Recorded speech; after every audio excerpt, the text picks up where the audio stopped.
admitted that she didn't read romances, and probably wouldn't recognize a good one if it came up and bit her on the backside. Still, it was important I get this right on the first try. I didn't have long to prove myself with it. You didn't like Lady Rowena? Or the dashing Lord Raoul? What's not to like about Raoul? Neither. No, I tell a lie. I liked Rowena, and I suppose Raoul shows promise. She waved her hand again and gave a little shrug as I hooked my foot around a three-legged stool and pulled it over, carefully lowering myself onto it. I'd had experience with that stool during the 10 days I'd been living in the flat, and now approached it with the respect it was due. More than once I'd been unwary, only to have it buck me off, resulting in gruesome rug burns from the horribly scratchy polyester burnt orange carpet. Honestly, Alex, it's not the characters, it's the writing. I sat up straighter and snatched a plate of lemon biscuits from where she was about to snag one. Now this was hitting a little too close to home. What's wrong with the writing? Well, it's a bit purple. Purple? Yes, purple. Exaggerated. No one calls a cock a purple-helmeted warrior of love. I blushed a little. Well, I don't call it, either. What?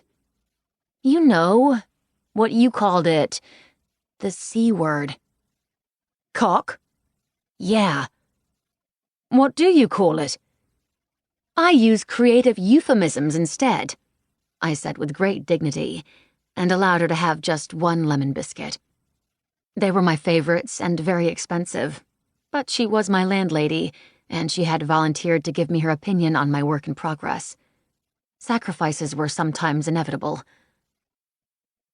I am, after all, striving to be a writer.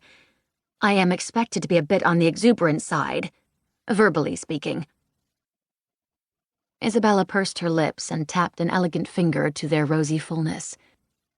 Seeing her perfect mouth and her perfect face, topping her perfect body, made me suck in my bottom lip and gnaw off the few tendrils of chapped skin that graced it, all the while making a mental note to check out whether or not the National Health Insurance Plan for visiting Americans covered plastic surgery. Euphemisms like lance of love and anything with a helmet are passé, Alex. I suggest you try something a little less flowery. Flowery, huh? She nodded. I thought about it. How about if I change that first line to read, Lady Rowena gasped in horror at the sight of Lord Raoul's throbbing manhood. No, Isabella said firmly, shaking her head at me, her page boy swinging emphatically. No throbbing. Nothing should throb. It sounds like it's infected. Find another phrase. Gear and tackle? She raised a perfectly shaped pale eyebrow. I should think not. Donkey rig? No. Nature's scythe. Really, Alex, you're not being serious. How about tarse? Tarse is good. I like tarse. Tarse sounds manly and firm, and not in the least bit infected. No, she drawled after considering for a moment. It's too blunt. If you'd take my advice, pintle? What? Too archaic? Definitely. How about poleaxe? She shuddered delicately. Too violent. Why must you beat around the bush? If you won't call it a cock, simply use the word member. Member, I scoffed. Member? How prosaic. Member. She glanced at the thin gold watch on her delicate wrist. I abandoned my protests and hurried on, deciding it was better to fight the big battles. If it's one thing I've learned, it's not to sweat the little stuff. Well, all right. For the sake of moving on, I'll go with member. Now about the next scene. You know, darling, honestly, I think you're just a bit over your head with this project.